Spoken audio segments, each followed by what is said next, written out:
नमस्कार, मी आनंद पोहनेरकर आपल्या सर्वांचं महाराष्ट्रवाणी बातमीपत्रात स्वागत करतो. पाहूया आजच्या ठळक घडामोडी. भावना शब्दांच्या पलीकडच्या आहेत. पूर्वी अनुभवातून शिक्षण मिळायचं आणि नंतर माहिती मिळायची, पण आजच्या काळात माहितीचा प्रचंड मोठा साठा आपल्यासमोर आहे. आज मानवाची संवेदना कमी होत चालली आहे. म्हणूनच आजच्या काळात संवेदनशील मन तयार करणारे शिक्षण विद्यार्थ्यांना मिळण्याची आवश्यकता आहे, असं प्रतिपादन पद्मश्री मोहन आगाशे यांनी केलं आहे. परभणी येथे सायन्स पार्क या ठिकाणी आयोजित 64व्या राष्ट्रीय चित्रपट पुरस्कार कार्यक्रमात गोल्डन लोटस पुरस्कार विजेता कासव या चित्रपटाच्या स्क्रीनिंग प्रसंगी त्यांनी प्रेक्षकांशी संवाद साधला. कार्यक्रमात प्रारंभी उपस्थित प्रेक्षकांनी कासव हा चित्रपट पाहिला आणि त्यानंतर कलावंत मोहन आगाशे यांनी उपस्थितांशी संवाद साधला. यावेळी व्यासपीठावर प्राध्यापक ज्ञानोबा नाईक, डॉक्टर अमोल देशमुख, डॉक्टर जगदीश नाईक यांची उपस्थिती होती. यावेळी आगाशे यांनी मानवी भावना, मन याबाबत चित्रपटातील अंतर्मुख करणाऱ्या बाबींवर प्रकाश टाकला. या कार्यक्रमासाठी प्रमुख उपस्थिती इतर मागास बहुजन विकास, दुग्ध विकास, अपारंपरिक ऊर्जा मंत्री अतुल सावे, परभणी जिल्हाधिकारी रघुनाथ गावडे यांची उपस्थिती होती. कार्यक्रमाचा प्रास्ताविक डॉक्टर रामेश्वर नाईक यांनी केलं. सूत्रसंचालन त्र्यंबक वडसकर तर आभार PR पाटील यांनी मांडले. कार्यक्रम यशस्वी करण्यासाठी परभणी ॲस्ट्रॉनॉमिकल सोसायटीच्या टीमनं परिश्रम घेतले. परभणी महानगरपालिका हद्दीतील गणेशनगर परिसरातील महात्मा फुले विद्यालयाच्या समोर असणारे 3 अतिक्रमणे महापालिकेच्या पथकाने मंगळवारी जमीनदोस्त केली.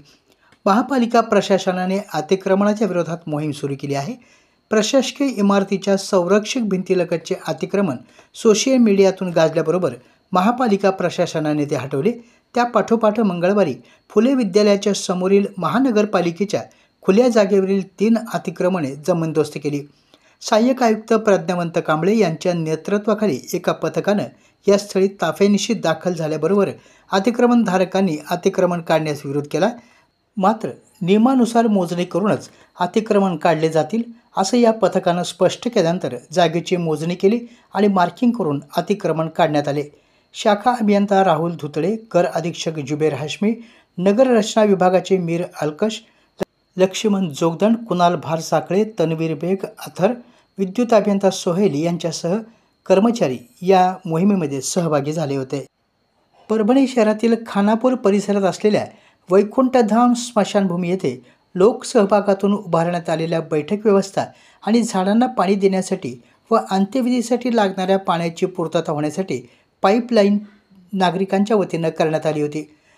काही दिवसापूर्वी कंत्राटदाराने या ठिकाणी गट्टू बसवण्याचे काम पूर्ण केले, परंतु त्या कामासाठी लोकसहभागातून करण्यात आलेली पाईपलाईन आणि बैठक व्यवस्थेसाठी बसवण्यात आलेले बाक या सर्वांची नासधस करून तोडफोड करण्यात आली आहे.